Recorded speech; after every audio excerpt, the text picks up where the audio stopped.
recording. Okay.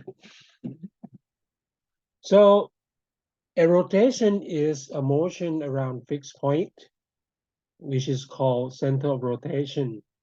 And one form of motion that can consider to be a rotation is a circular motion.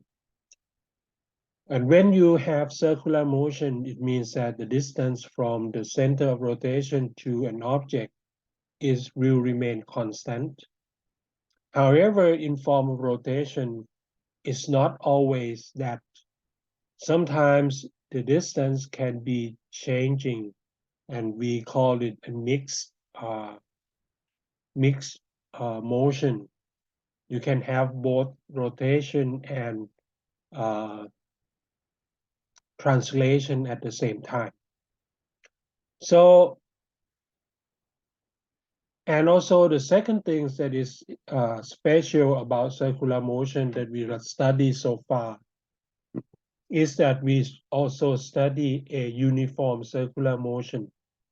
And that means that it's go around the center of rotation with constant speed.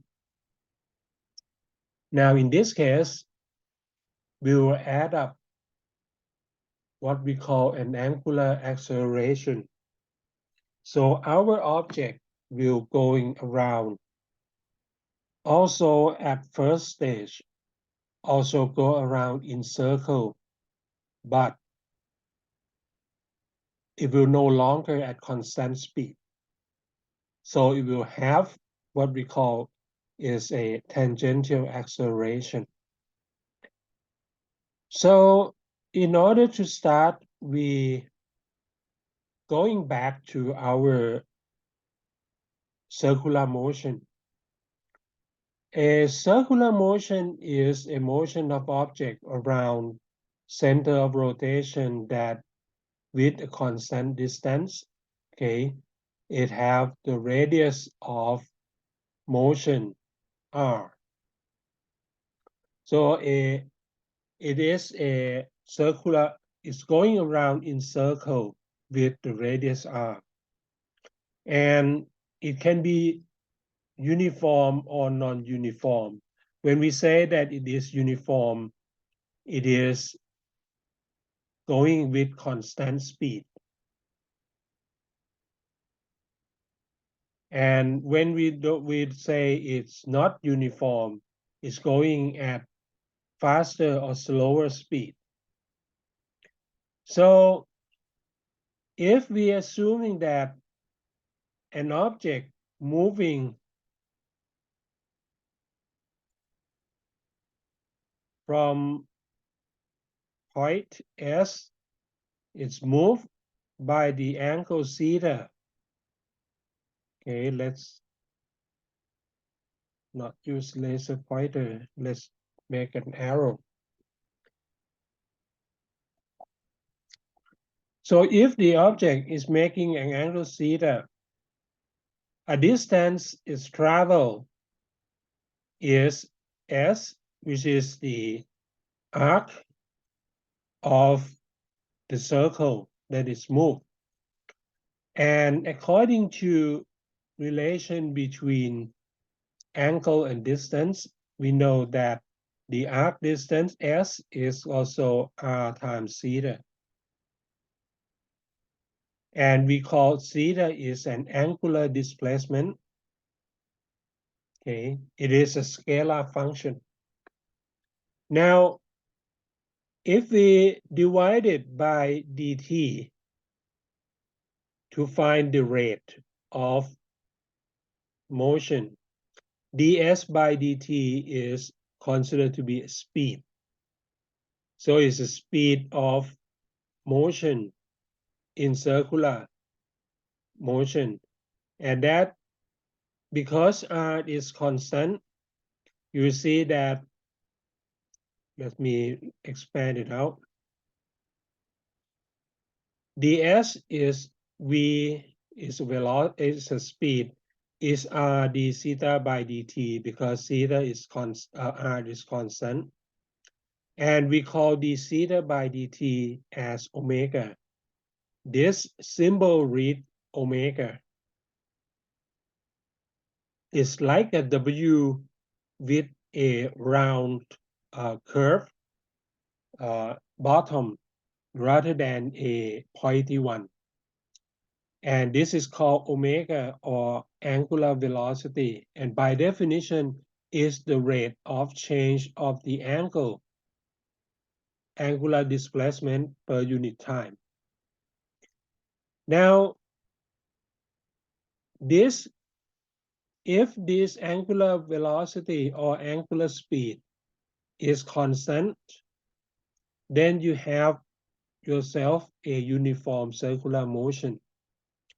Now, but if this is not constant, it can change versus time. Now you have a non-uniform circular motion.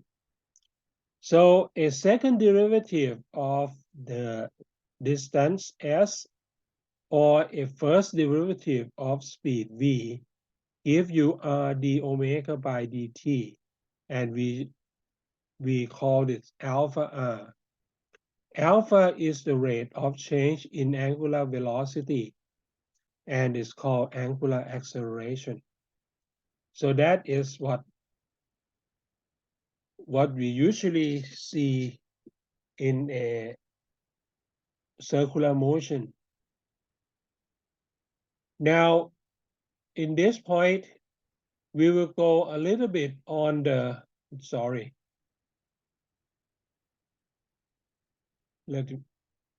on the mathematical details. Okay. Suppose a object is in uniform circular motion. A position vector of it is r cosine theta x plus, or r cosine theta I plus r sine theta j. Because when we say it's going in uniform, in circle, a radius is constant. So a position x is r cosine theta, and position y is r sine theta, where theta is the angle between an object and the x-axis. So you can pull the radius r out, and you see that it is r cosine theta x plus sine theta y. And this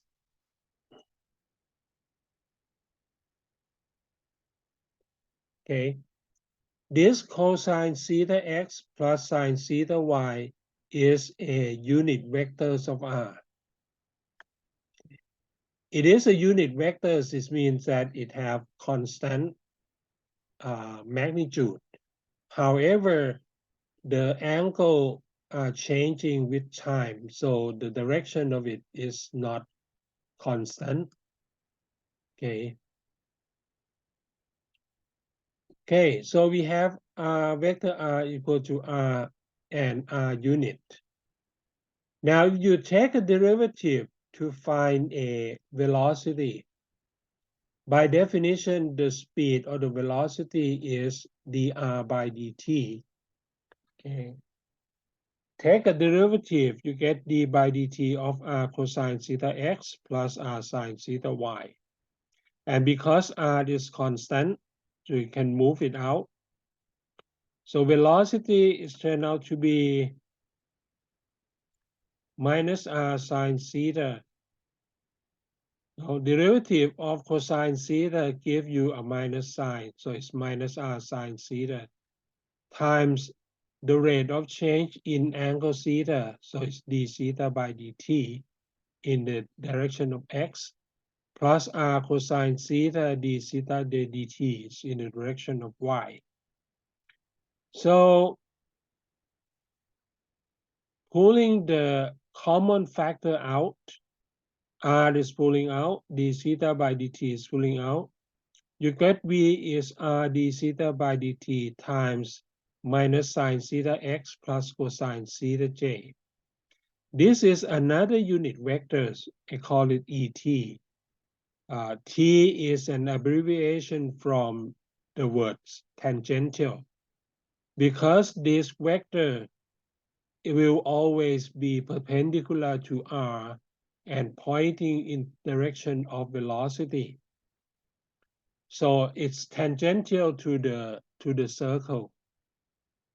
Okay.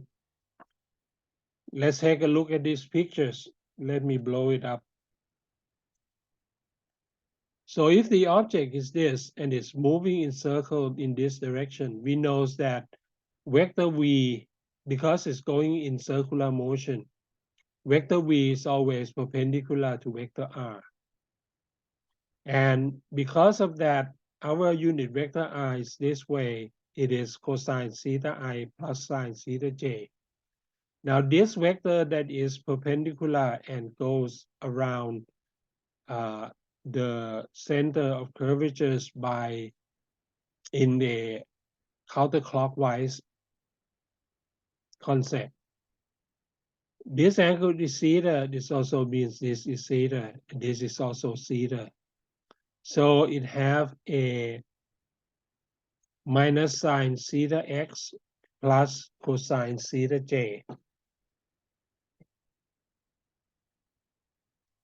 So it's turned out that velocity can be written as r times omega. And omega is by definition d theta by dt. And this is called a velocity. Now, if omega is constant, it's become uniform velocity, uniform circular motion. But if omega is not constant, then we entering the next phase. Take another derivative of velocity will give you an acceleration. By definition, an acceleration is dv by dt. Now, you can take two derivatives. One is take derivative of r omega. Because r is constant, you take the derivative of the magnitude of the velocity, you get r d omega by dt in the same direction as et. Et is minus sine theta x plus cosine theta j. The second one is a constant r omega and take a derivative of the unit vector et by itself. Okay. Now, what is given us is that if you plug in et equal to minus sine theta x plus cosine theta j, you got acceleration equal to r d omega by dt in the direction of et plus r omega. D of et is d by dt of minus sine theta x plus cosine theta j. Now, this derivative gave you derivative of sine give you a cosine. So you got a minus cosine theta d theta by dtx minus sine theta d theta by dty. So it's turned out that d theta by dt is still omega. So you got another omega to sum up. And a minus cosine theta x minus sine theta j is minus r.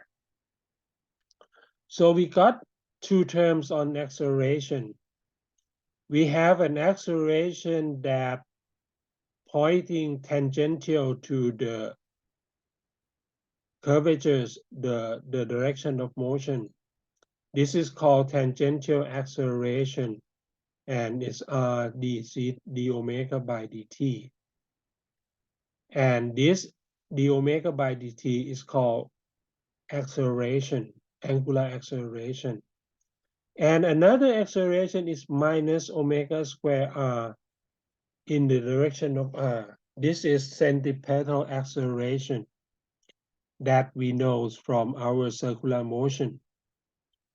Okay, so we end up having two acceleration. We have at, which is the same as the direction as the velocity. and we have AC that is point toward the center. So if omega is not constant, it means AT is not constant, or AT is not zero. It is RD omega by dt. We define an angle, an alpha, called an angular acceleration as the rate of change in angular velocity versus time.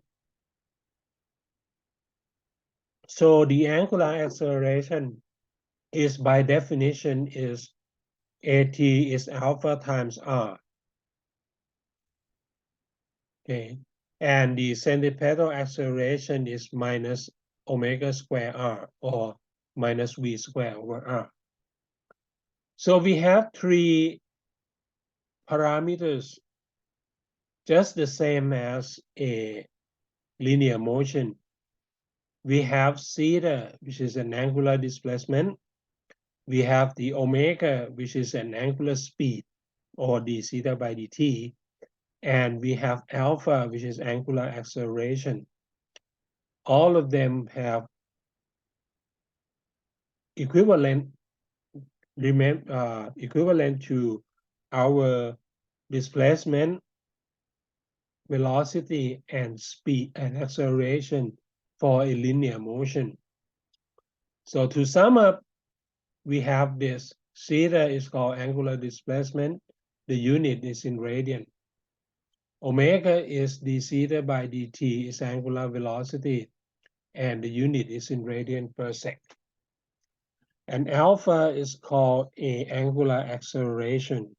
It is in the unit of radian per sec square. So we take a look at the example. Suppose an object is moving with constant angular acceleration. So now the object is still moving in circle, but it's going with constant angular acceleration. It means that the movement of it is not uniform. So if alpha is constant, it means that the tangential acceleration is also constant, and R is constant. So now we are still in a circular motion, but it's not uniform. So by definition, alpha is d omega by dt, and d omega is alpha dt. Actually, I can get rid of the vector sign because it's not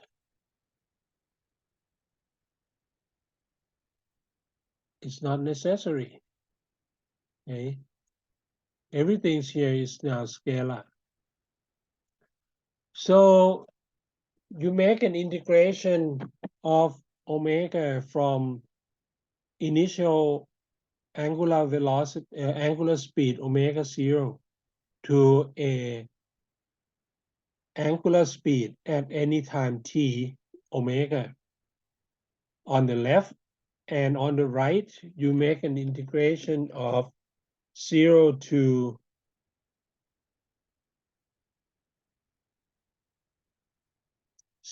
t of alpha dt.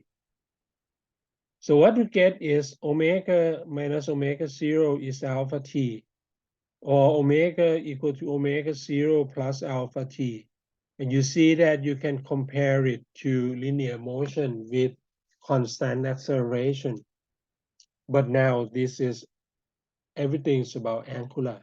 This is the angle. So let's go ahead and prove the rest. You can guess.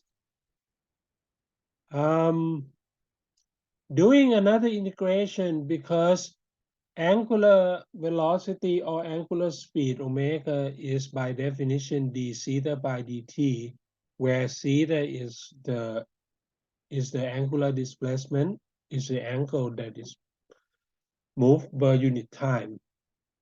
So d theta by dt is omega and it is omega 0 plus alpha t. So you're doing integration d theta equal to omega dt, integration from 0 from initial point to theta, any angle theta, d theta, equal to integration from times equal to 0 to times equal to t of omega 0 plus alpha t dt. And it's turned out that you have theta equal to omega 0 t plus alpha t squared over 2. This is the same as x equal to ut plus 1/2 at squared for a linear motion. Okay. And if we plug in a value that if the time is omega minus omega 0 over alpha into this, you will end up, for example, I'm doing it on this side. If I plug in, because omega 0, I can separate theta equal to omega 0 t over 2 plus omega 0 t over 2 plus alpha t squared over 2. So it is omega 0 times t over 2 plus omega 0 plus alpha t times t over 2. So the angle theta is omega 0 plus omega over 2 times t. And you plug in t equal to omega minus omega 0 over alpha. And you will end up with equation that omega squared minus omega 0 squared equal to 2 alpha theta. It is the same as v squared minus u squared equal to 2ax. So for constant, this is a comparison.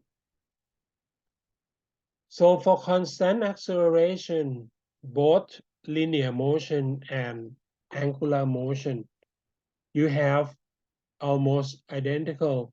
Any point of velocity v change into omega, a distance change into angular distance theta, a acceleration a change into angular acceleration alpha. Okay. Let's take a look at some example.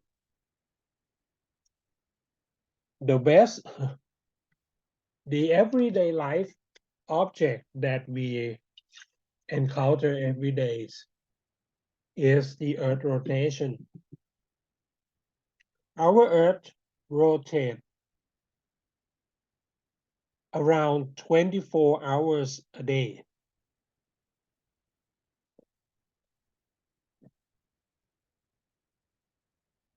So it's making a turn of 24 hours in one round in one day. So our Earth is making a rotation.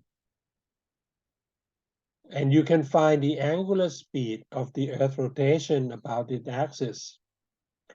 And there is a discussion that how does this rotation affect the shape of the Earth? Okay, let's look at the first question. Find the angular speed of the Earth rotation about its axis. So we know that the velocity is omega times r, and equal to omega times r, where omega is our angular speed. And it is 2 pi over t. So we know that an angular speed of the Earth of an object that going around in rotation is 2 pi over t, where t is the period. Or you can, assuming that in turning one round, the Earth changed the angle by 2 pi radian. So the rate, if it rotates at constant angular speed, is going 2 pi in in one unit T. And T is 24 hours, roughly. Actually, it's a little bit less than 24 hours. Our Earth rotation is in 23 hours, 56 minutes, and 4 seconds. It is 56 seconds less than 24 hours. So the period of rotation is 24 hours, or 24 times 60 times 60. So for Earth rotation, omega is 2 pi divided by 24 times 60 times 60. It is 7.27 times 10 to the minus 5 radian per seconds. Okay. It seems small. 7.27 times 10 to the minus 5 radian per second seems rather small, but actually no. If you're standing at the equator, you're going out at speed of omega times r. So omega is 7.27 times 10 to the 5th minus 5. And the radius of the Earth is 6.4 times 10 to the 6 meters. It turns out that you are going around in circle every second by 465 meters per second. So for Bangkok, which is at the latitude of around around 13 degrees above the equator, we are going around with smaller, because our radius is just smaller by a little bit. And it is 453 meters per second. But we don't notice it. We feel like we are at rest, but actually we are going around at about 460 meters per second. And how do we know that we're going around? Well, we're watching the sun and the stars, and we see that it's moving around from east to west. And that is the evidence that we are going around in circle. Now, part B, does it affect the Earth? Well, what does it affect is that because our Earth is spinning, so the object on the surface at equator will have what we call a centrifugal acceleration. Because we are in the rotation frame of reference, what we feel is instead of the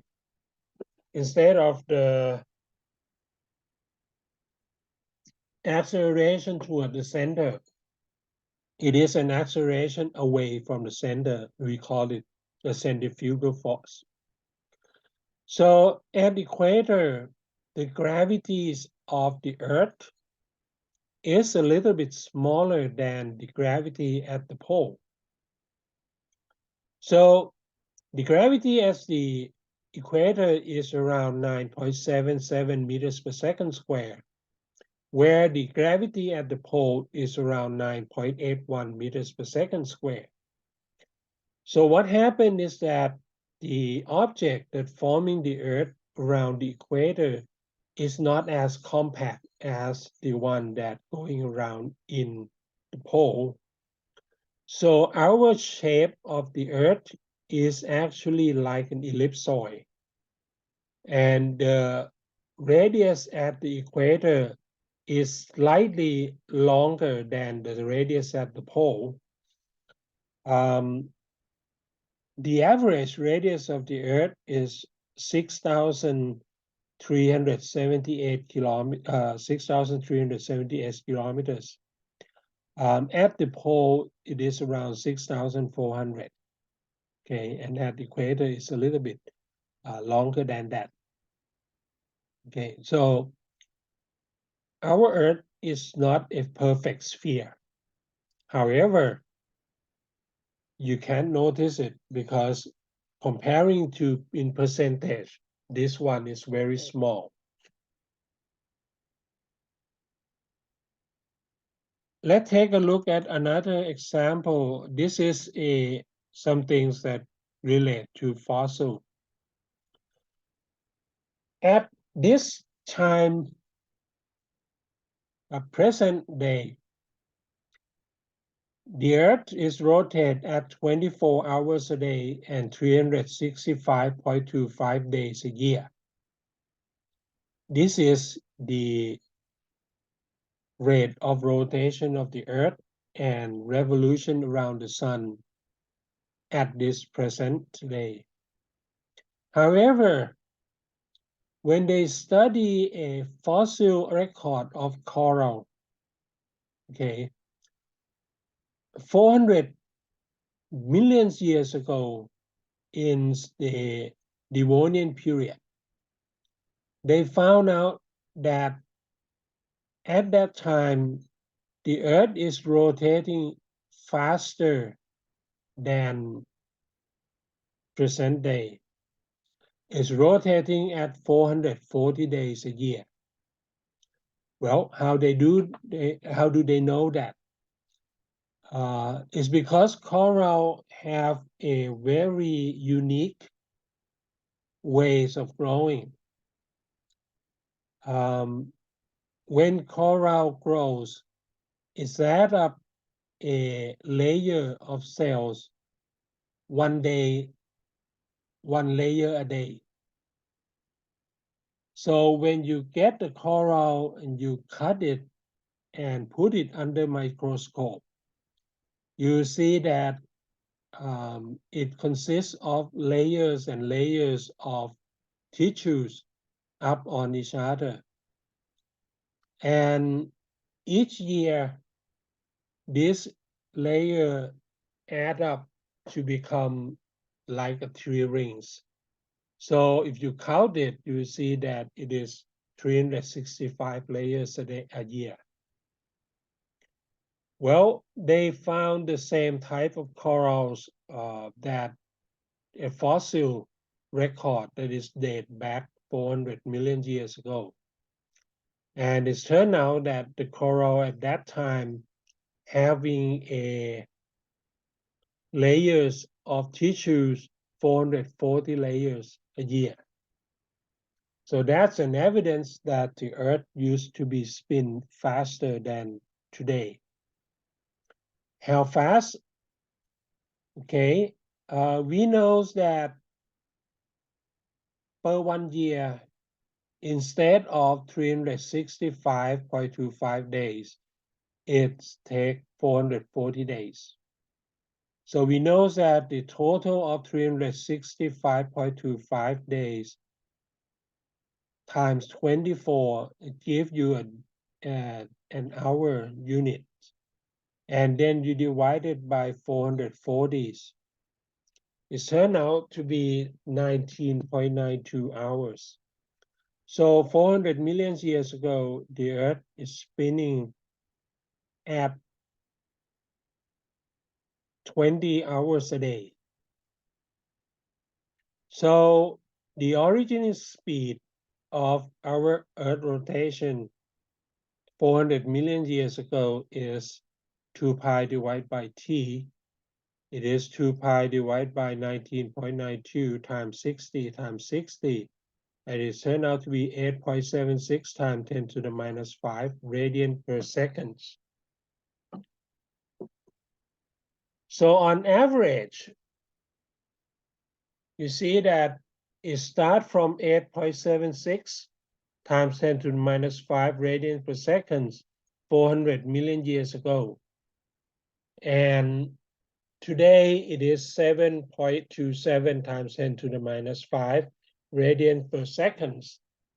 So you can find the angular acceleration alpha, okay, by subtract those two numbers and then divide by the time, which is I showed a little bit here on the right. where omega is 7.27 times 10 to the minus 5 radian per second. Omega 0 is 8.76 times 10 to the minus 5 radian per second. And time between the two is 400 million years. So it's 400 times 10 to the 6 years. Give you 4 times 10 to the 8 years times 365.25 times 24 times 60 times 60. And that is the time, so you can find the alpha.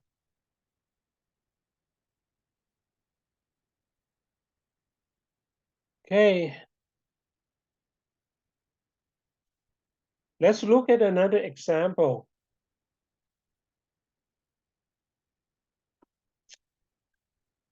This comes from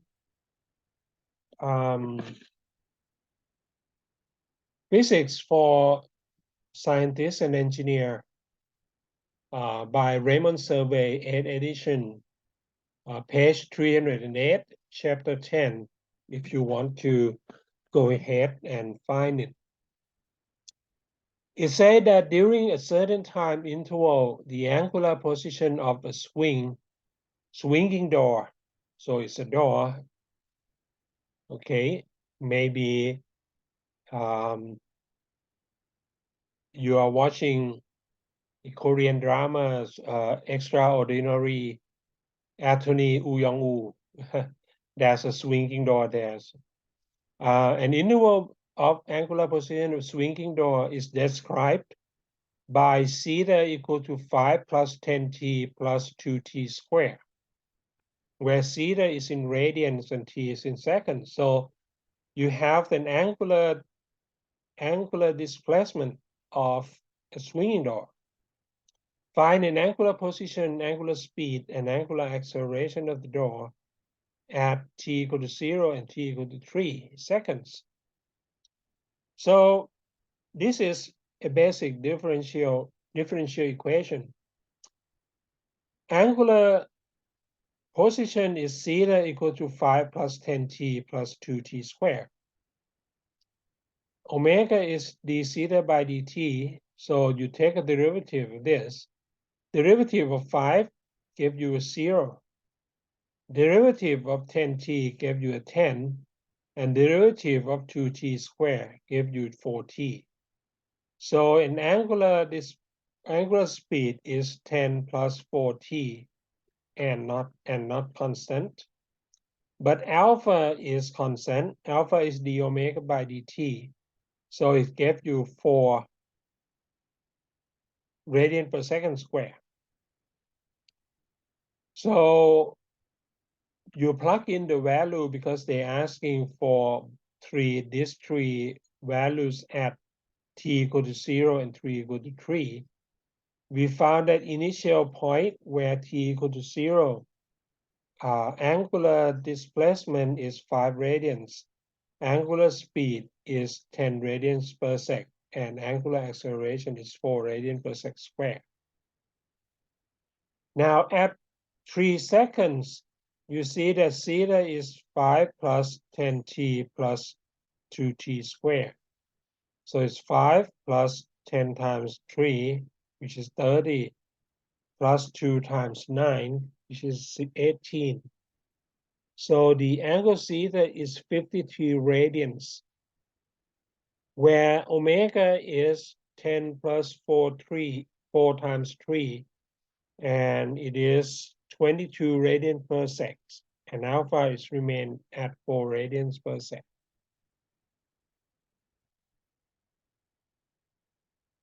Okay. Now let's take a look at this example.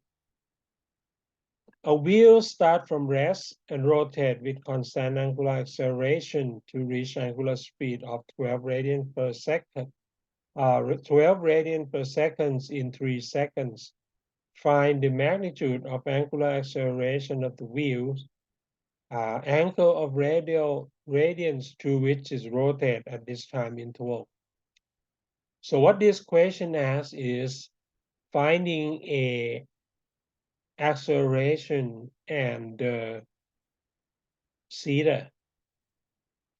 So let's we have 6 people here.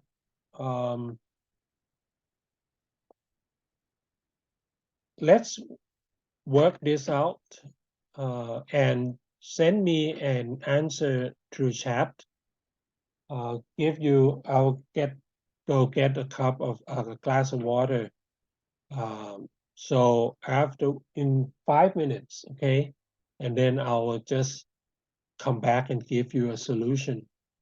So let's try this and then give me an answer,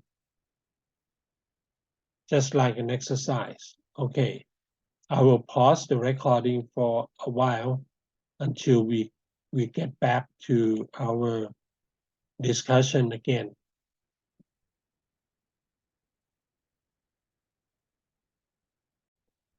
Okay, let's get back to a solution. Okay.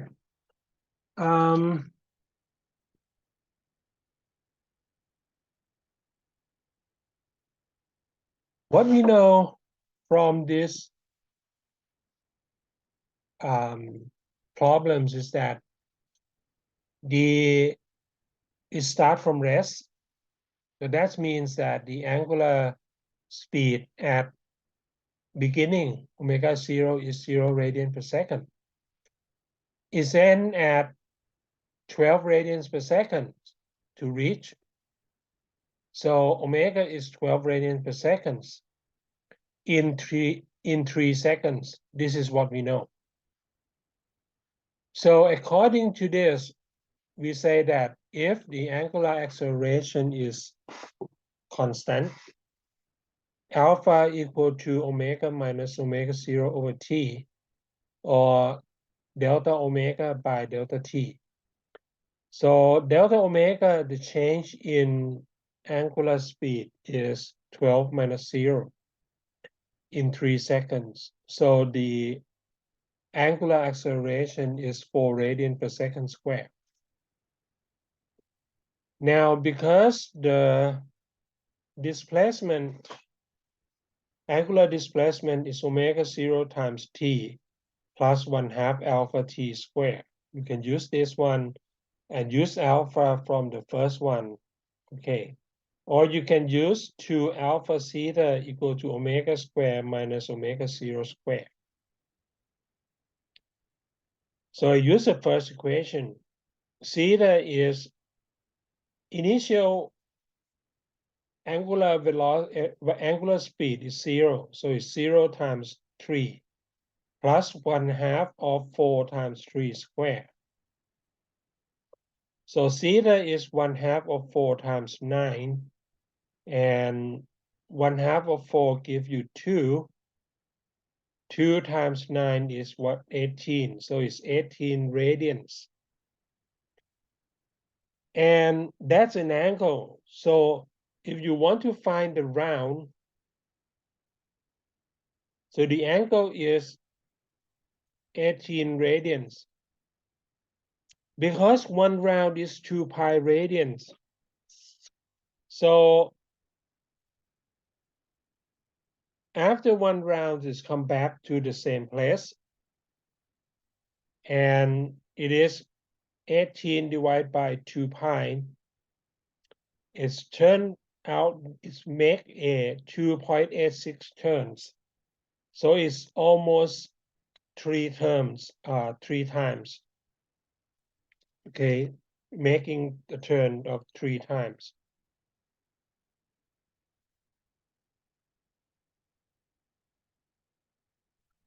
So we're going to a second part of this rotation.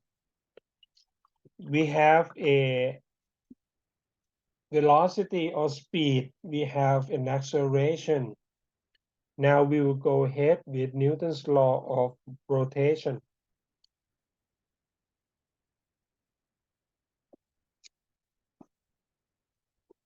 Suppose we have an object at the distance r from center, from a fixed point, and it experiences a force F along that a force F, making an angle theta to a vector R. So the object may be tied up with a string, for example.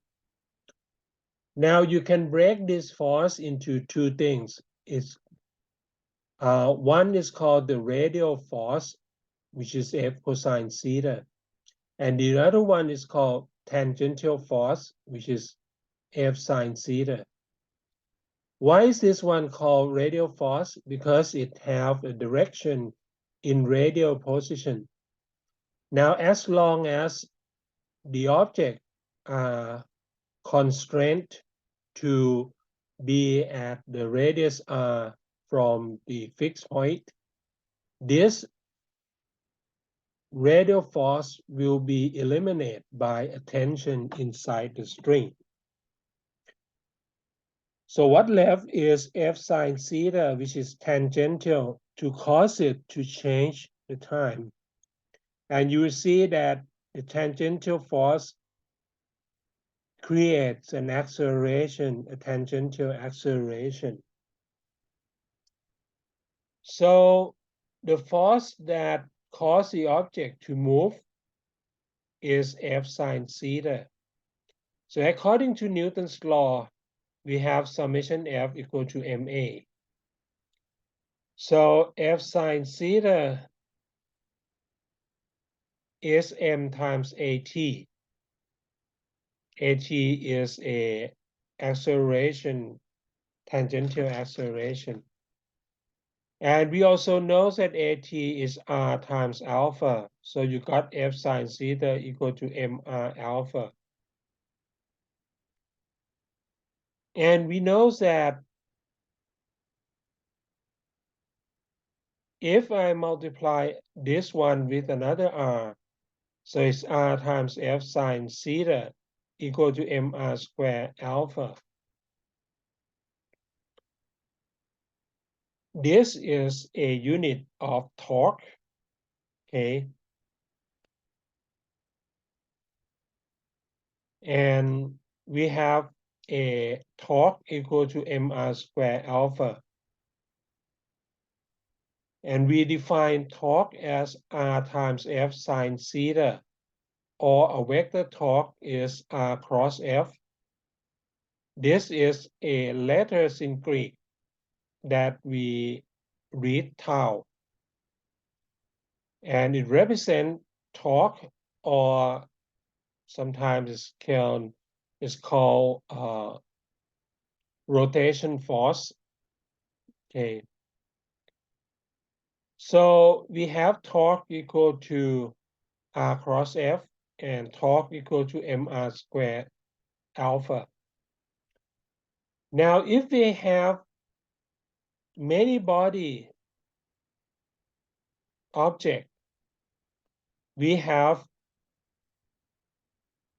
and everything is fixed to the point, we have this equation will come up to be I equal to summation of I equal to 0 to infinity of miri squared. This is the whole thing, and then we have alpha. So this I is called a moment of inertia.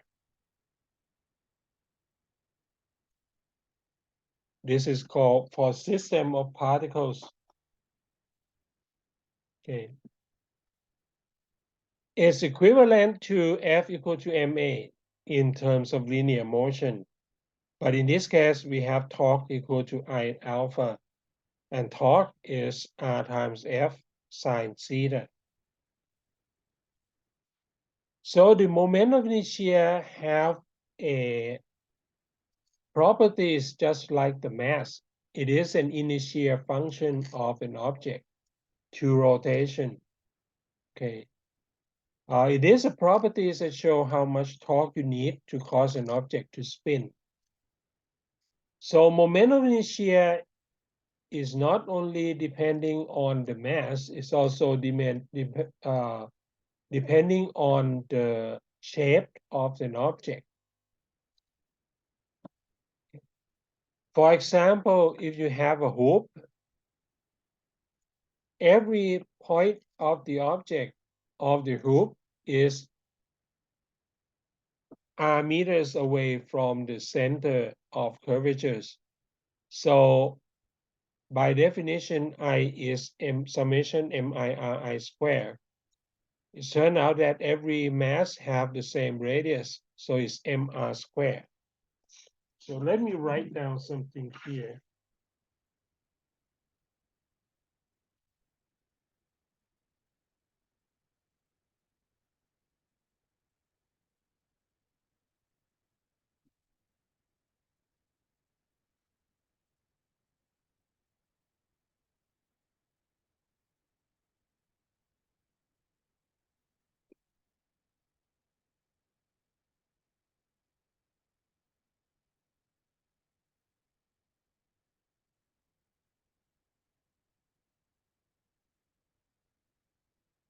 Let's see.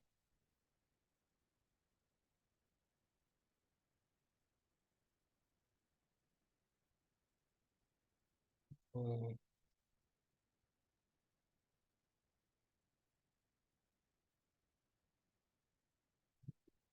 because I is summation of MIRI square. And because RI is constant,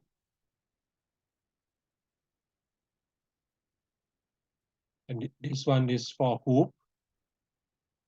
So what you got is I is R square summation MI square, MI, and that is MR square.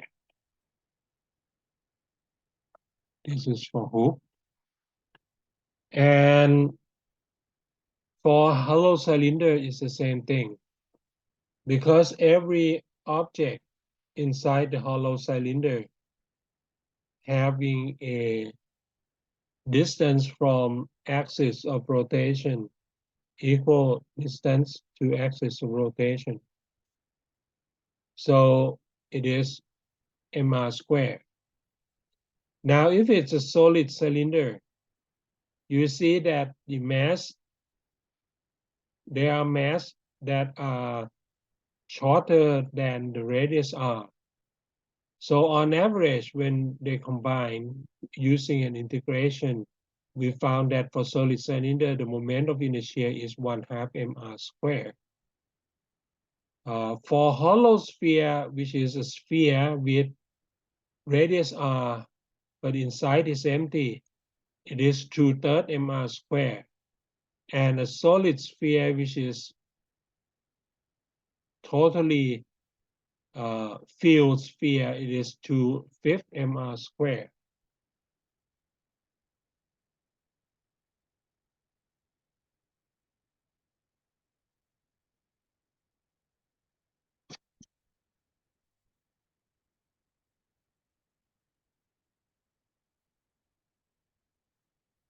Let's get to this. Add one more page.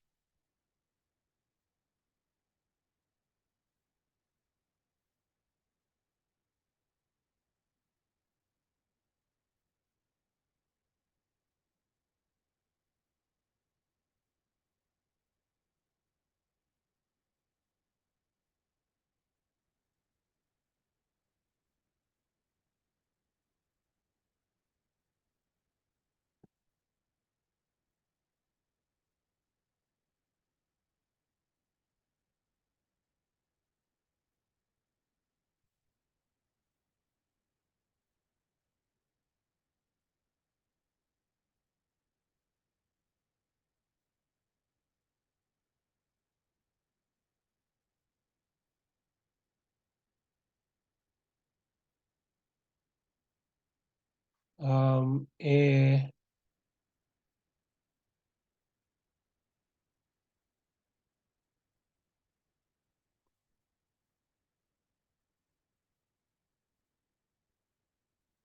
hoop, hollow cylinder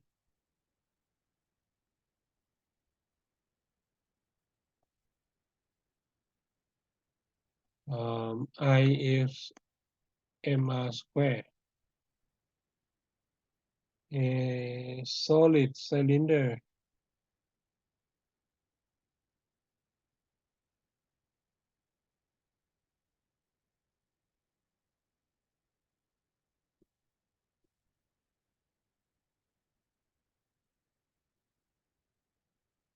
I is 1/2 mr squared. And hollow sphere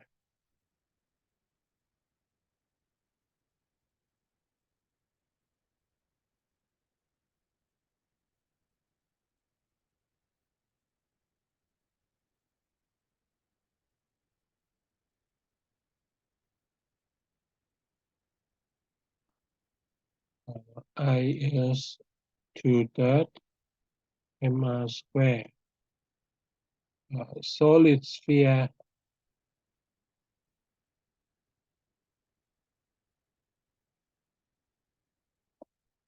to 5th mr squared.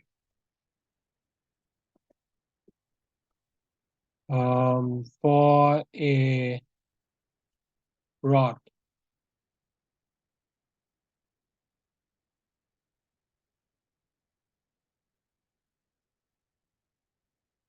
spin at center, spin around center, and this is L.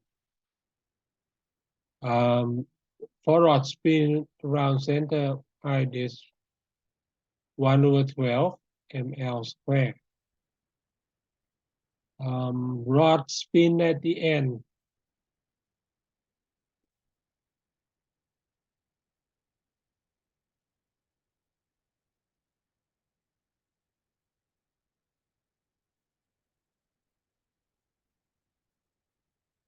I is 1/3.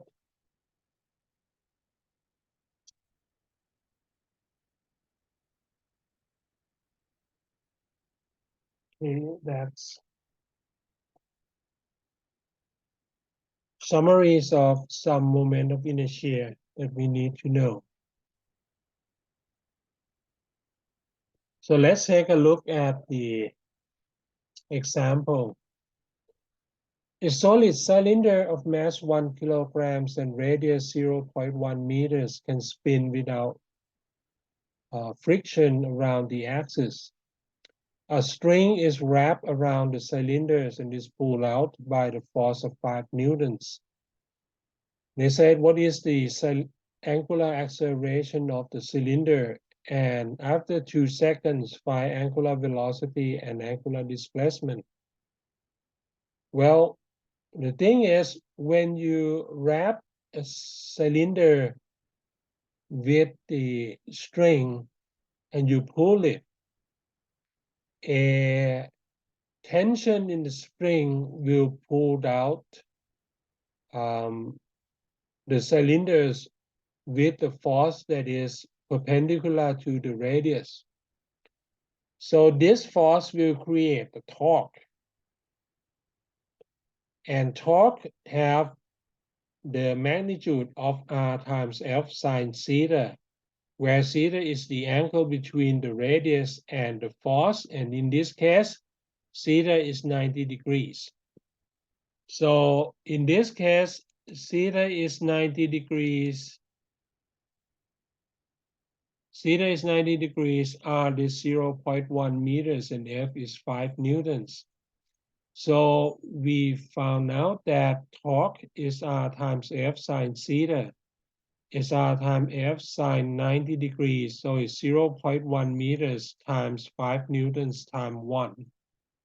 So the torque is 0.5 newtons per meters.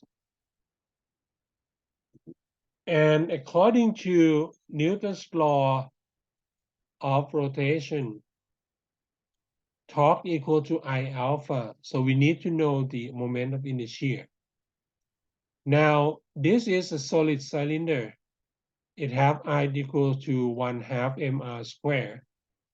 So the moment of inertia is 1/2 of 1 kilogram mass times 0.1 meters squared. And 1/2 give you 0.5 times 10 to the minus 2, or 5 times 10 to the minus 3 kilograms meter square. So from torque equal to I alpha, torque equal to 0.5 Newton meters, and I is 5 times 10 to the minus 3 kilogram meter square.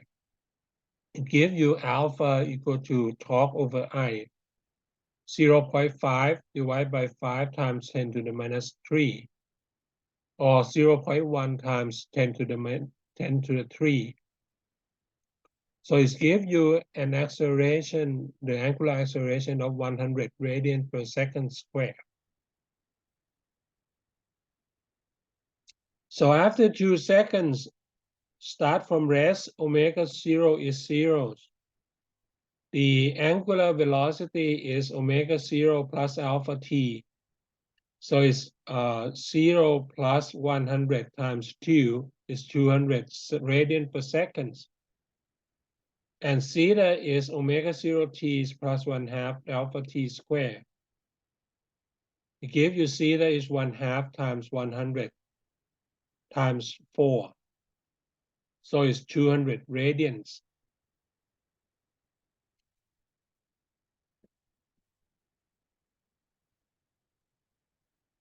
Let's take a look at another example.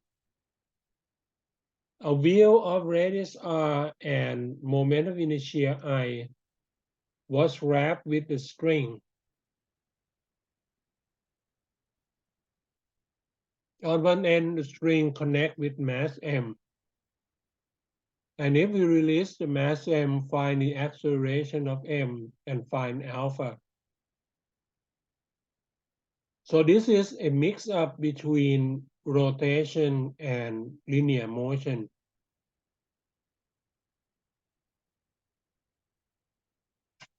So what happened is that the mass m create a situation where the cylinder is making a turn.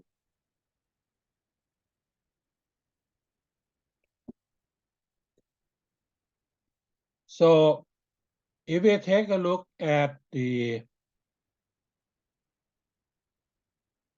equation of motion, mass m is pulling down by mg's and pulling up by tension T. So we have mg minus T equal to ma. That's the first equation. Now the second equation, the tension in the string is pulling on the cylinder. So in this case, it creates a torque. So the tension times radius give a torque. Okay. So torque is I times alpha. And alpha is A over R. And torque is tension times R. Okay, so here. Tension is torque over R, or torque is T times R. So if you put it in, you got T times R equal to I times alpha, which is A over R. So the tension in the string is IA over R squared. And because of that, we know mg minus T is ma. So mg minus by IA over R squared is ma. So ma plus IA over R squared equal to mg. And you got A equal to G divided by 1 plus I over mr squared. Now, because our situation, the wheel is considered a cylinder. So moment of inertia of the wheel is 1/2 mr squared. So this acceleration is G divided by 1 plus 1/2. Okay, for solid wheel, I is 1/2 mr squared. So this mass is not the same mass as the one that cooling down. So we have A equal to G divided by 1 plus mass of the wheel divided by 2m. Because here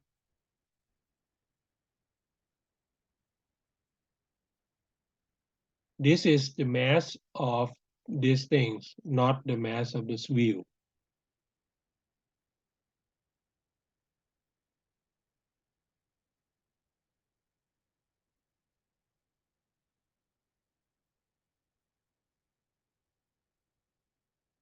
So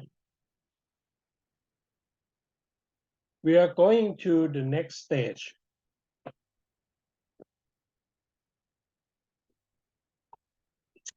Is the definition of energy and momentum. Let's comparing between linear and angular motion. First, we have velocity, displacement, and acceleration. We have V equal to U plus AT for linear motion. We have angular motion of omega equal to omega 0 plus alpha t. You have the expression for displacement S equal to UT plus 1/2 AT squared, or theta equal to omega 0 t plus 1/2 alpha t squared, and so on. When we're talking about Newton's law, we have summation F equal to ma for linear motion. And also we have summation torque equal to I alpha for angular motion, where I is summation of mr squared. And you have different values for different shapes. Now, in terms of linear motion, we can say that summation F is d by dt of mv's, and we call P a momentum as mass time velocity. And in terms of rotation, we have torque equal to I alpha, and alpha is d omega by dt. Let's say here.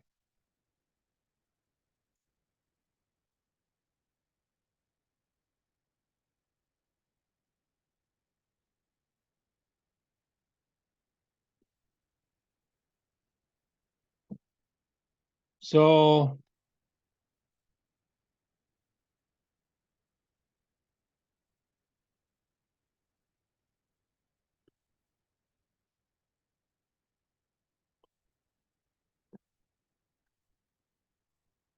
because torque equal to I alpha, and by definition, alpha is d omega by dt. So you got torque equal to d by dt of I omega, and that is called angular momentum to be I omega.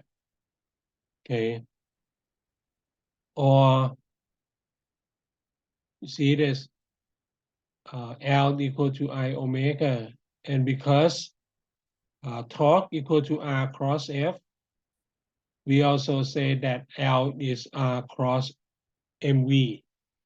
Okay, by doing this, torque is R cross F external, and you see this is R cross MA. A is the acceleration. And because it's R cross M dV by dt, so by definition, you get torque equal to mr cross dV by dt. And we know that d by dt of r cross v gives you dr by dt cross v plus r cross dV by dt. And because dr by dt is v, so v cross v gives you a 0. So r dV by dt is actually d by dt of r cross v. So we have angular momentum is I omega, and also is R cross MV.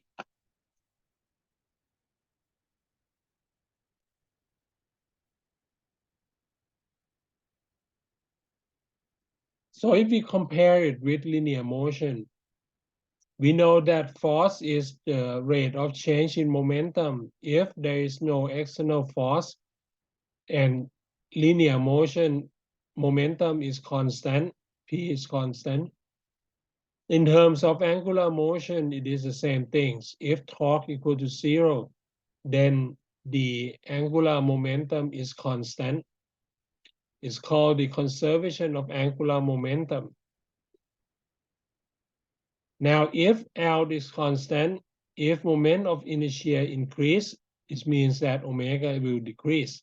And if the moment of inertia decrease, omega will increase. So we're going to the example.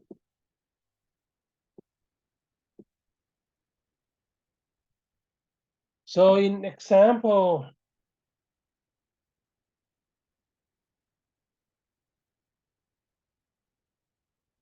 if you have a figure skating,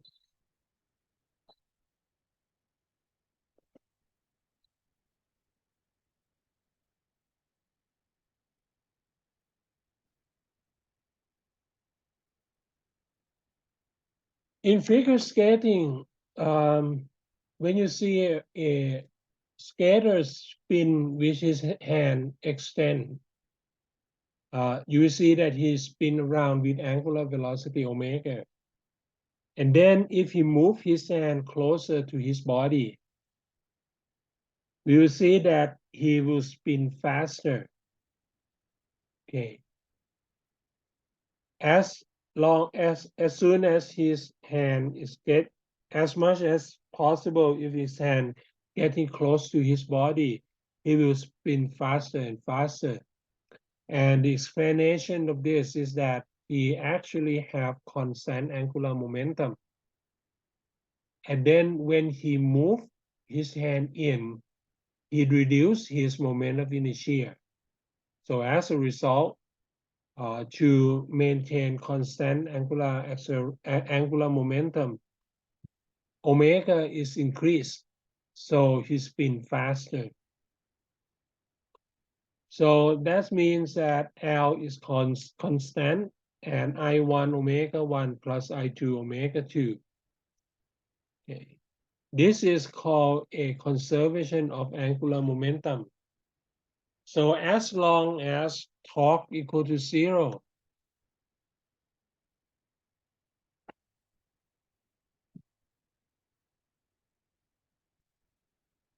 let's add some value here.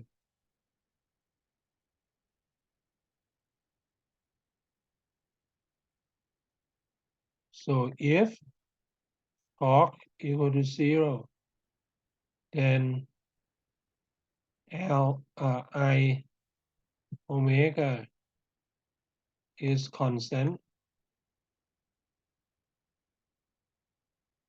It's called conservation of angular momentum.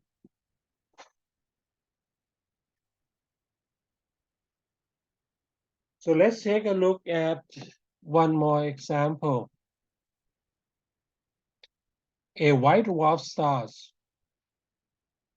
A white dwarf star is the final state of stellar evolution, where the mass of the star collapses into small dense object that is not bigger than the Earth. It's roughly the size of the Earth, but it have much larger mass.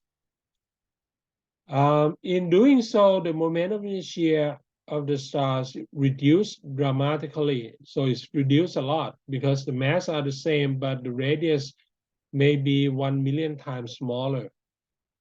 So the star will rotating much faster, okay, to compensate the change in moment of inertia and keep constant angular momentum. So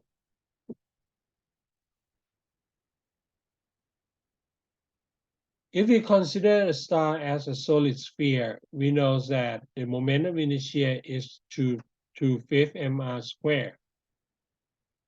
So the mass remain the same. Usually mass are smaller, but radius is much smaller. So we say that suppose I1 is 2/5 mr squared, m1 r1 squared, and I2 is also 2/5 m2 r2 squared. And we assuming that they have different masses also. I1 over I2 is m1 r1 square over m2 r2 square. And usually what we have is the mass of the white dwarf is about 1/10 of the mass of the stars. And radius is about 1/1000. So what happened is that the I2 over I1 is around 1/10 of mass M1 and times 1/1000 of R1 square divided by M1 R1 square. So the moment of inertia is 10 to the minus 7 of moment of inertia before. And because it's conservation of angular momentum, I1 omega 1 plus I2 omega 2 is equal. So I1 times 2 pi over T1 is equal to I2 times 2 pi over T2. We have T2 over T1 is roughly I2 over I1, or is roughly 10 to the minus 7. So the period of rotation after collapsing will be much faster by 10 million times. And that 10 million times taking it into a pulse of milliseconds. Okay. So for a white dwarf stars, it's spinning at 10 million times faster.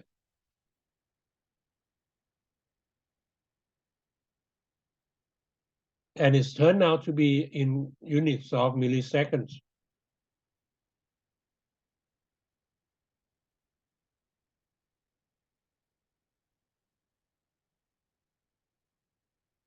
And so we have moment of inertia.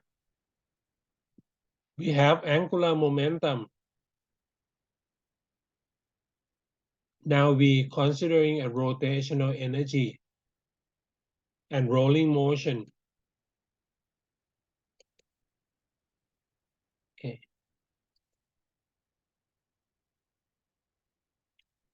So if an object is rotating around the axis with radius r, we know that the velocity of rotation is omega times r. And this is one object. And the kinetic energy of it is 1/2 mv squared. So we have kinetic energy of one particles to be 1/2 m omega r squared, or 1/2 mr squared omega squared. Now, if you have an object that contains several masses, M1, M2, M3, M4, and all of them are fixed compared to others. It means that the distance between M1 and M2 remain constant, M2 and M3 remain constant. So everything is turning around with the same angular velocity. We know that kinetic energy is 1/2 of summation mi ri square omega square, because everyone turning with the same omega. And it's turned out that for rotation, the kinetic energy of rotation is 1/2 I omega square. This is rotation kinetic energy of rotation. Okay. Now, if you take a look, there is a special mode of motion. It's called rolling. What is rolling? Rolling is a combination of linear motion and rotation. So while it rotates around the same axis, the center mass is moving forward. Okay. So when it's called rolling, it means that once an object turning by one round, the distance is also 2 pi r. So by that, it means that the contact surface remain at rest at all time. So in terms of rolling, we found that there are two types of kinetic energy. One is the kinetic energy of motion of the center of mass. It is 1/2 mv squared. The other one is the kinetic energy of rotation around center of mass, 1/2 I omega squared. So in rolling, you have two terms. Let's look at the example. An object rolling up the inclined plane with the velocity v. How high it can goes up the plane? So it's rolling with velocity v up the inclined plane. And we can use conservation of energy. Let point 1 be the energy at the bottom of the plane and point 2 at the top. At the bottom, you have only kinetic energy because there's no potential. Now, when it's at point 2, it say that it's stopped, and it stopped both translation and rotation. So everything's turned into a potential energy. So at first point, the total mechanical energy is 1/2 mv squared plus 1/2 I omega squared. And at point 2, it is turning into only a potential energy, so it's mgh.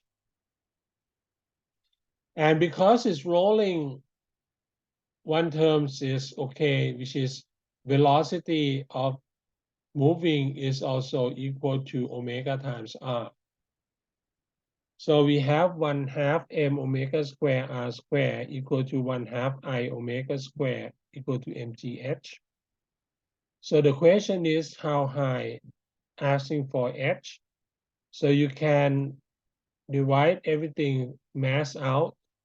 So you get 1/2 r square omega square times 1 plus I over m r square equal to mgh. So the height that is go is r square omega square over 2g's times 1 plus I over m r square. You see that the height that the object will roll uphill is changed due to the moment of inertia of the object. For example, if it's a hollow sphere, I equal to mr squared, you will get the term in parentheses will turn to be 2. But if it's a solid sphere, I is 1/2 mr squared, it will be a lower because this is going to be 1 plus 1 over 2, this is 3/2 instead of 2. Now, if it's a sphere, it will be a lot smaller. So the sphere will come up the ramp with less height.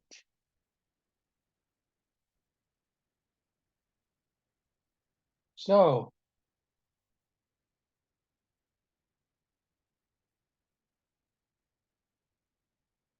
we end up the concept of rotation. Let's pause it for a while recording. The first question about wave is, what is wave? And the explanation of it is that wave is a transmission of disturbance from one point to another. If we take a look at the pictures, for example, if you have a mass and spring attached, and each of these sets are independent, so they are not connected whatsoever. If you set up one piece to oscillate up and down, it will not affect any others. The others will remain at rest. However, if you have a connection between the mass of each object, when you set up one mass to oscillate, it will induce the second one to oscillate, following, and next one, and next one. So eventually the oscillation will spread from the point of origin to the other points. And in this case, we call it creates wave, propagate through the body. So in terms of oscillation, we see that it's going from one place to another. So it is also transmit information and energy from one place to another. Now, when we're talking about types of wave, we can consider it in two ways. Okay. Let's see, the common waves that we see is water waves. See, when you looking in the pond and you drop a piece of stone inside the pond, and you see a ripple come out from where the stone stopped, where the phone dropped, the stone dropped into the pond. And that ripple is called water wave that's going out. Or when you're going to the sea, you see that there are ripple of wave going to the shore, and that is water waves. Now, the other things that is subtle, we're not seeing it, but we know its existence, is sound wave, which is the wave of sound in the air. This is also the wave because air molecules in the air is disturbed, causing it to vibrate at some frequency. And that vibration is going out in ripples from source until it reaches our ear. So that is a sound wave. Another type of wave that we see is the wave in the string. So it can go over from one place to another. So in order to categorize the wave, we can categorize it in two ways. The first is that wave requires a medium or not. We can say that if it requires a medium, it is called a mechanical wave. And mechanical waves can consist of several types of wave. Wave in a string, wave in water, so water wave, wave in the air or sound wave, wave in solid, or what we call a seismic wave. Every type of wave that requires a medium is called mechanical waves. There are only one type of wave that doesn't require a medium, and that is an electromagnetic wave, which is a wave of electric field and magnetic field. It can propagate through vacuum. Okay, it can go through any medium, including vacuum. And it has two components. electric field components and magnetic field component. It is also only type of wave that have two components, electric field and magnetic field, and it's induced between each other to give a wave in vacuum. That is the types of wave categorized by its medium. Now, the other ways to categorize the wave is called, let's remain here for electromagnetic wave. It consists of two components, the electric field and the magnetic field.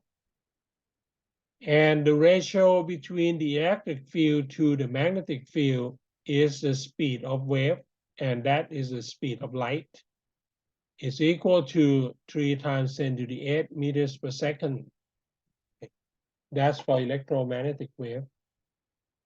Now, so let's look at another categories. It's categorized by mode of vibration. In this case, we can separate it into types. A transverse wave, which is the wave that the medium oscillate perpendicular to the propagation of wave. If you look at these pictures, the slinky is moving up and down, where the wave is traveling from left to right. This is called a transverse wave. Now, on the other hand, if the oscillation of medium is in the same direction as a propagation of the wave, we call that longitudinal waves. So let's focus on transverse wave. Type of transverse wave is, for example, wave in the string, wave in shallow water or tsunami, electromagnetic wave, because the direction of the electric field and magnetic field always perpendicular to direction of propagation. Some types of earthquakes, and that is called S-wave and surface wave, which is a transverse wave. The other type is longitudinal wave.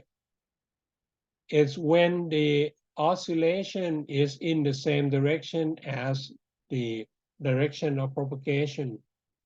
And it's caused a region where the medium is closer together. We call it a compression. And when the region where the medium is further away from each other, and call this expansion. So the example of longitudinal wave is sound wave, or a earthquake wave or seismic wave type P. Okay.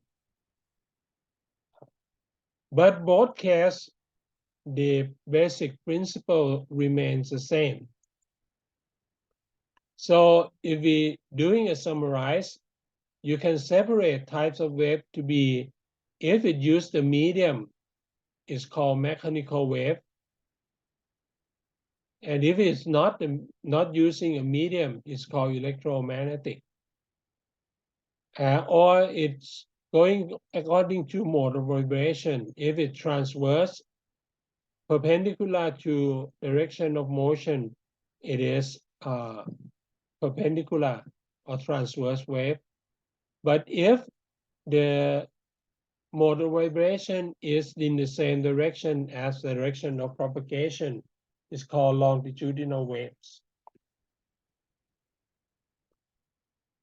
So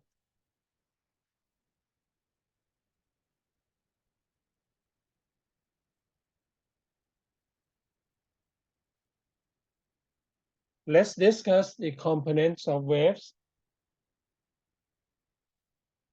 If we take a snapshot of the wave, we will see that it consists of the region where this is for water wave or transverse wave or wave in the string. A snapshot reveals that it has a place where displacement is highest. We call it the crest. And where the displacement is lowest, because it's a throw. And a distance between crest to crest is called the wavelength. And we use the symbol lambda. And as we let the times flow, we will see that the crest is look like it's moving from into a direction of motion, but actually it's not moving. And medium at the crest is falling down where the medium next to it is going up. So what happened is that, let's see, the medium here is going down, and the medium here is going up. And you see that with a shorter distance,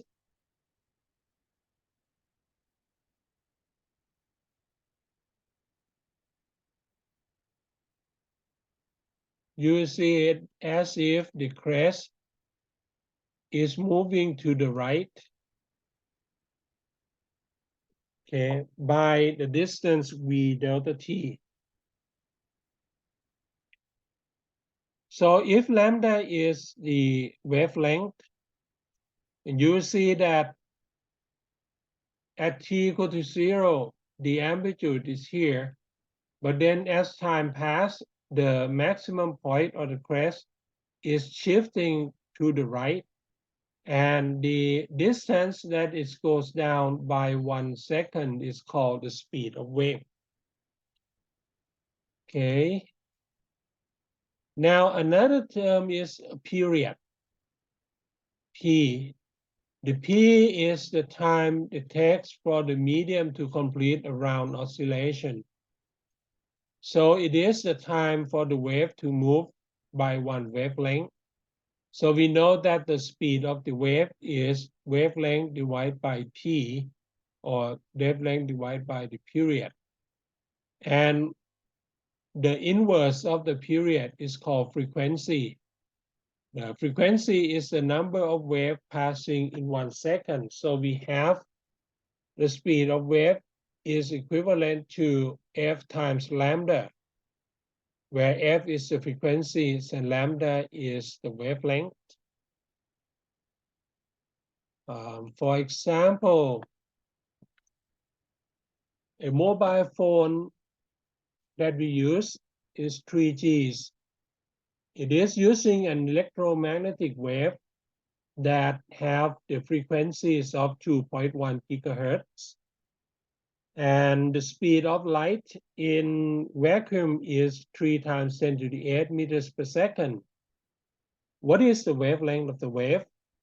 We found that if f is 2.1 gigahertz, it's 2.1 times 10 to the 9 hertz. 1 gigahertz is 10 to the 9 hertz. 1 megahertz is 10 to the 6 hertz. And 1 kilohertz is 10 to the 3 hertz. With the speed of light to be 3 times 10 to the 8 meters per second, according to equation C equal to f lambda, lambda is C divided by f. So you get 3 times 10 to the 8 divided by 2.1 times 10 to the 9 hertz, or 1 per second. And you see that wavelength is 3 divided by 2.1 times 10 to the minus 1. And wavelength is 0.14 meters, or roughly 14 centimeters. That is the electromagnetic wave, wavelength of electromagnetic wave that we use in our mobile phone. And second thing is mathematical description of waves. So if we have this wave going to the right, so when it's passed by one period, you see that the wave is traveling by one wavelength. The question is, how can we find a mathematical function that best fit the wave? And this is doing by complete analogy. Okay.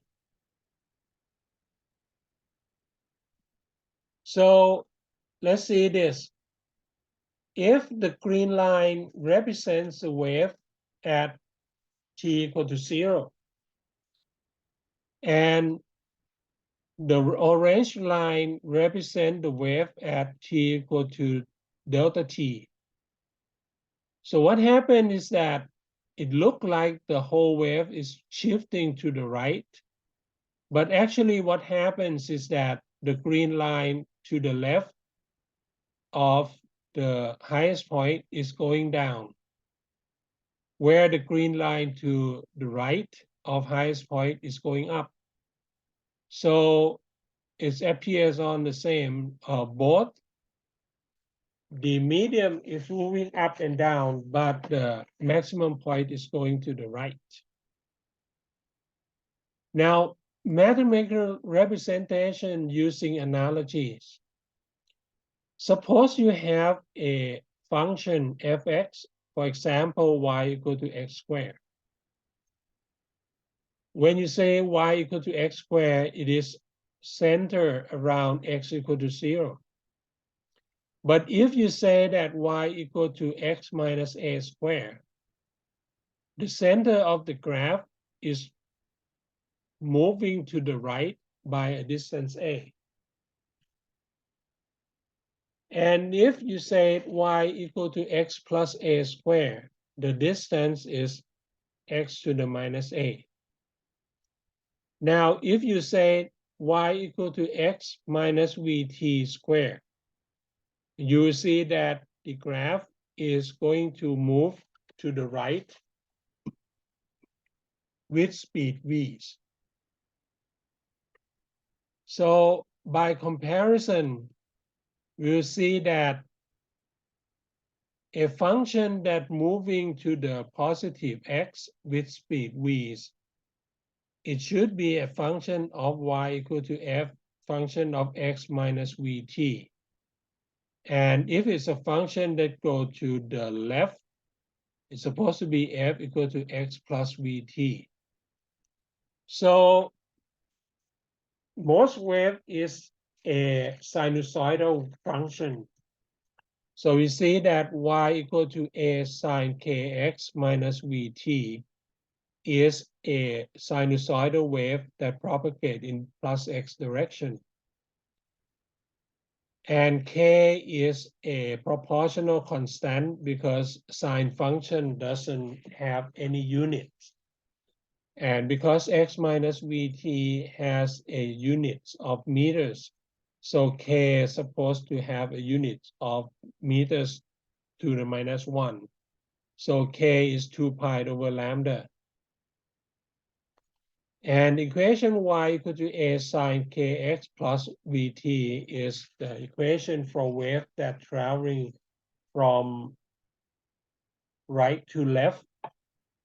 So it's going to negative x direction. And to prove that k is 2 pi over lambda, we are assuming that suppose there are 2 points that have the same displacement. So y is equal at x1 and x2. And x1 and x2 is separated by a distance lambda.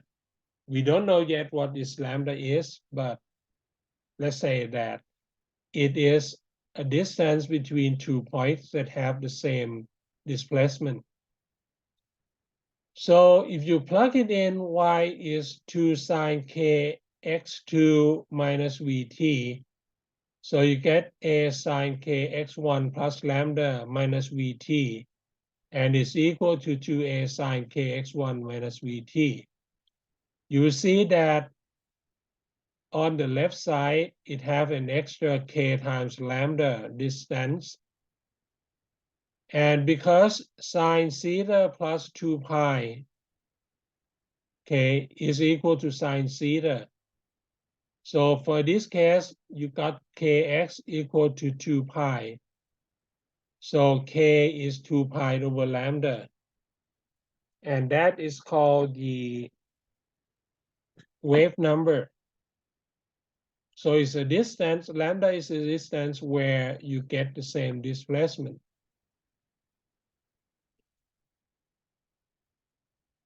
Okay. Let's go ahead with the quick quiz. Let's look at the example.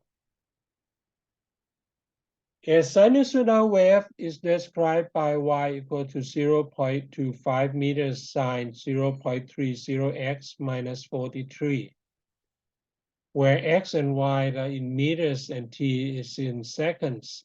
Determine for this wave the amplitude, the angular frequency, the angular wave number, the wavelength, the wave speed, and direction of motion.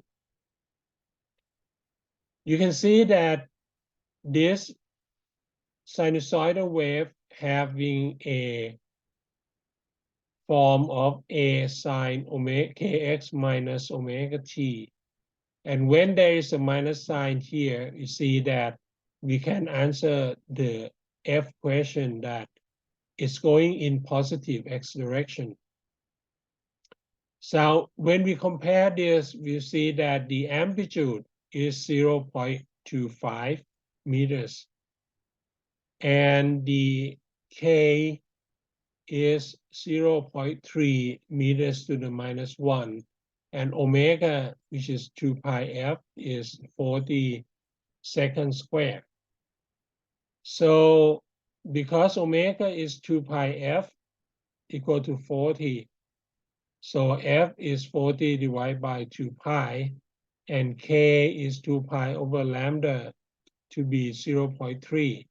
So lambda is 2 pi divided by 0.3, or 20 pi over 3.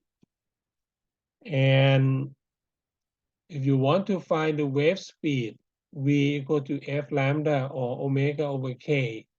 So it's 40 hertz divided by 0.3 meters. And it is 400 over 3 meters per second, or 133.3 meters per second. Or you can do it by multiply frequency with lambda. It will result in the same velocity. Okay, and this direction of motion we already discussed is going into positive x direction. So let's take 5 minutes in solving this question. Give me an answer to this, and then I will just give you a solution by later. So let's work this out. Give me an answer. Let's take 5 minutes. Let's get back to this example. The mathematical expression for the wave is given by y equal to 0.5 meters cosine 0.3x plus 60t minus pi over 2. Find the amplitude, the wavelength, the frequency is the speed of wave, and direction of motion, and displacement at t equal to 0 and x equal to 0. Okay.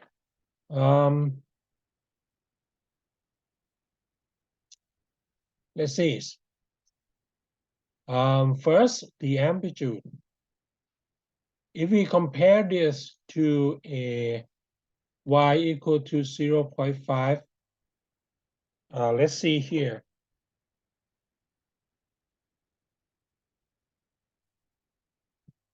Let's say y equal to a,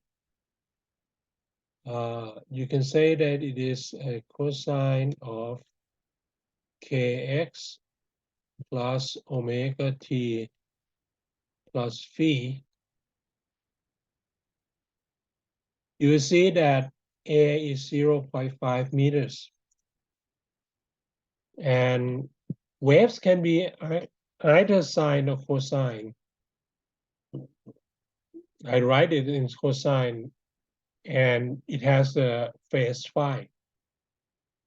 But in this case, you will see that it is kx plus omega t.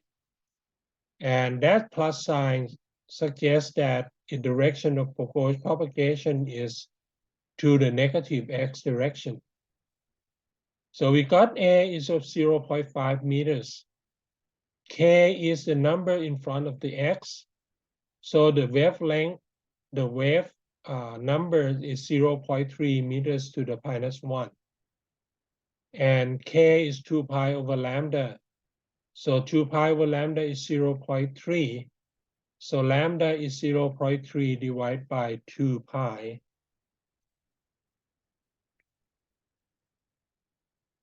So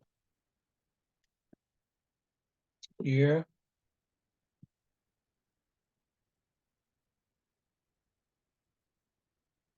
lambda is 0.3 divided by 2 pi.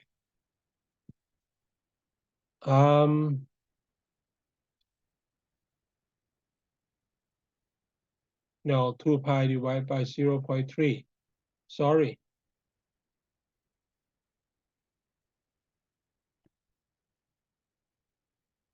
Lambda is 2 pi divided by 0.3, or 20 pi over 3.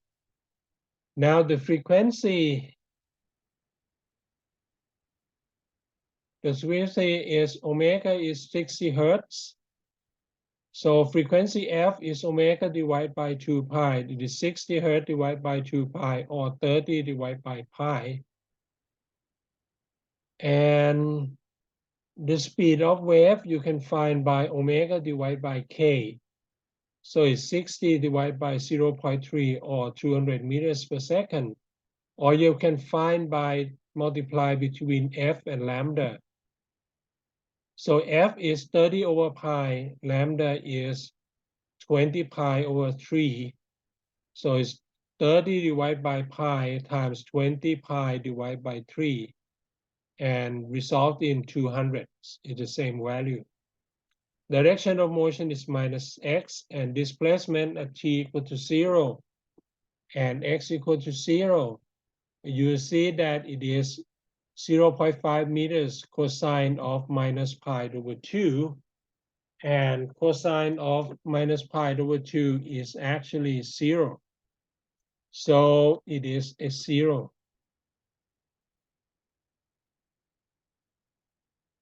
Okay. So in that case, y is 0. Now, actually, what happens is that cosine of theta minus pi over 2 is actually sine theta. Okay. And sine of theta minus pi over 2 is actually minus cosine theta. So you have y of 0.5 meters cosine of 0.3x plus 60t minus pi over 2 is actually a y equal to 0.5 meters sine 0.3x plus 60t. So it changed from cosine to sine.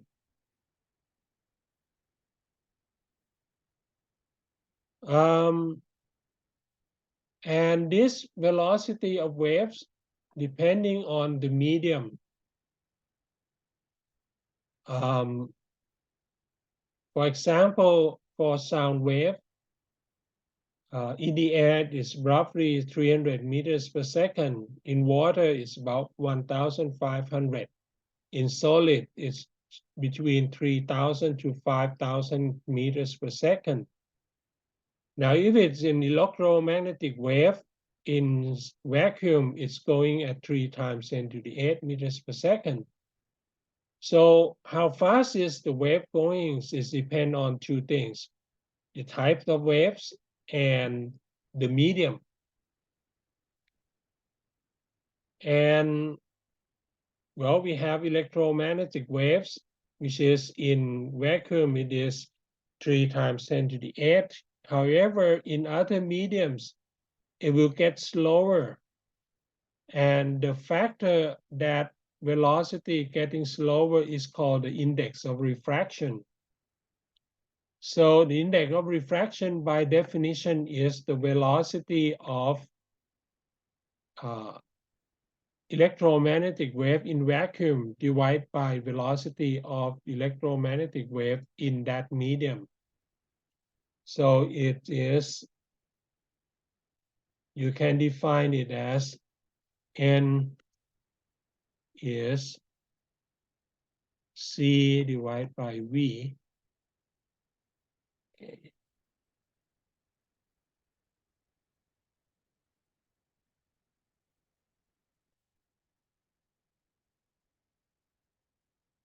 So let's see. For vacuum, electromagnetic wave is 3 times 10 to the 8, and in that exact value. In the air, it is a little bit slower, but we can say that it is 3 times 10 to the 8 because the index of refraction of the air is 1.000277. In ethyl alcohol, it is 1.36. So the speed of electromagnetic wave in alcohol is 2.2 times 10 to the 8. In water, it is 1.33. In quartz, it is 1.45. In diamonds, it is 2.42. So it is lower in each medium. And you see that speed of sound waves in different medium is also square root of bulk modulus divided by density. Okay, and we will just keep it like this. Not going to complete it.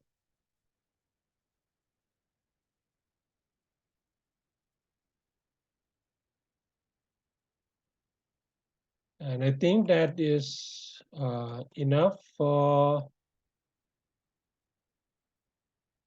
what we have today. As an example, you can possibly go and check it out later. And I will left the properties of waves for the second half because they were going to discuss properties of waves in light that will continue as refraction and interference later. Okay. So far our discussion for today will end up here. And good luck with your exams on next Monday. Hopefully everyone gets good grades out of it.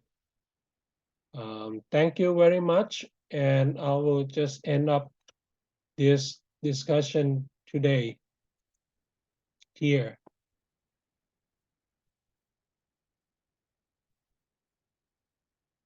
Enjoy your lunch and well, see you on your exam day. Goodbye.